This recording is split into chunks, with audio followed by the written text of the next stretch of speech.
مرحبا. أنا اليوم أريد أناشد، بس مناشدتي غير شكل. يعني ماكو هاي الموسيقى الحزينة، ولا أكو ناس راح توقف وراي. أريدكم أنتم توقفون وياي. اليوم أريد أناشد على شغلات تأذينا منها بالمجتمع: تعصب، كراهية، تزمت بالرأي.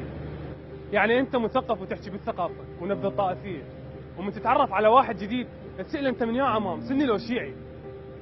بالله هذا نشوفه ويشوفنا، بس هذول اللي خاتين ورا الكيبورد و24 ساعة يتعاركون بالتعليقات ويتمالخون على شنو؟ على مود فلان سياسي وعلان نائب. هم ما حد يعرف الا هو السياسي بحالك، على كيفكم عمي.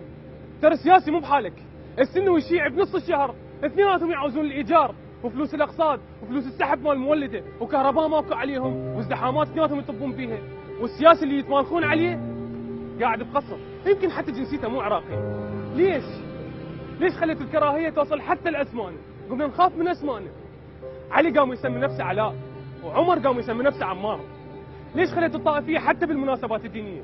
انتوا لكم عاشور وانتوا لكم مولد النبي. خليت الطائفيه والكراهيه توصل حتى بالزواج. انت سني لازم ما تتزوج شيعيه، وانت شيعي لازم ما تتزوج سنيه. خليتوا الحقد يوصل حتى للاطفال. خليتوا الطائفيه توصل حتى بالطوبه.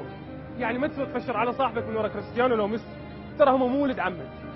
ليش خليتونا نتعارك من ورا السعوديه وايران؟ ترى لا بالسعوديه يتعاركون عليك، ولا حتى بايران يتعاركون عليك.